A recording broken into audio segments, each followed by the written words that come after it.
दक्षिणम पद्मनाभम सुरेश्वरम विश्वाधारम गगन सदृशम मेघवर्णम शुभांगम लक्ष्मीकांतम कमल नयनम योगी ध्यान गम्यम वंदे विष्णु भवनम सर्वलोकैकनाथम। भगवान विष्णु शेषनाग के शैया पे लेटे हुए हैं और ऐसे शेष पे सो रखे हैं जिसके हजारों फण हैं, और भगवान शिव के गले में भी सर्पों की माला है। तो दो भगवान में विशेष करके, वैसे हमारे यहाँ हिंदू धर्म सनातन धर्म की पद्धति में नागराज का पूजन तो होता है, सर्प का पूजन, परंतु विशेष करके दो देवताओं के साथ सर्प को, सांप को दिखा गया है। तो दोनों भगवान को क्यों दिखा गया है? सर्प, उसके कई अर्थ हैं, उनमें से कुछ अर्थ मैं बताऊं आपको कि भगवान शिव के गले में जो सर्प है, या भगवान शेषनाग के से जिस सर्प में लेटे रहते हैं उसके हजारों फण हैं।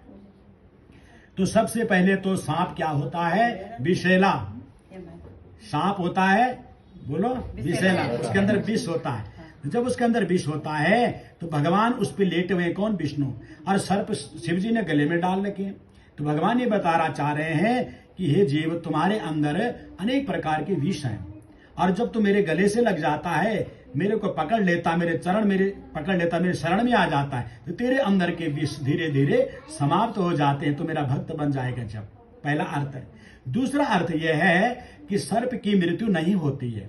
सर्प अमर अजर अमर है, उसकी मृत्यु होती है, या नेवला उसे मारता है, या उसे हम डर के मारे, भय के मारे उसे मार देते हैं, और या फिर चील उठा के जब मारता है, अन्यथा उसकी अपनी मृत्यु नहीं है जैसे और जीवों की है। तो तब क्या होता है?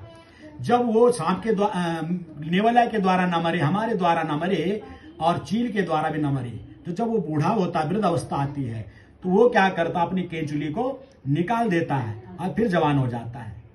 ये प्रक्रिया चलती रहती है। तो भगवान दूसरे अर्थ में ये बताना चाहते हैं, जो विष्णु भगवान सांप में सो रखे, सर्प में, शेषनाग में, और शिव जी ने गले में सर्पों की माला, दूसरे अर्थ में ये बताना चाहते हैं, ये जीव काल व्याल मुख ग्रास, जब से तुम्हारा जन्म हुआ है तब से तुम काल के मुख में बैठ रखे हो, और ये काल तुम्हें कहीं से भी डस सकता है, परंतु इस काल से डरने की आवश्यकता नहीं है, क्योंकि जैसे केंचुली निकाली सर्प ने और तरुण बन गया, जवान बन गया फिर से, ऐसे ही तुम्हारा ये शरीर केंचुली है, और बार बार जन्म होता है, बार बार मृत्यु होती है।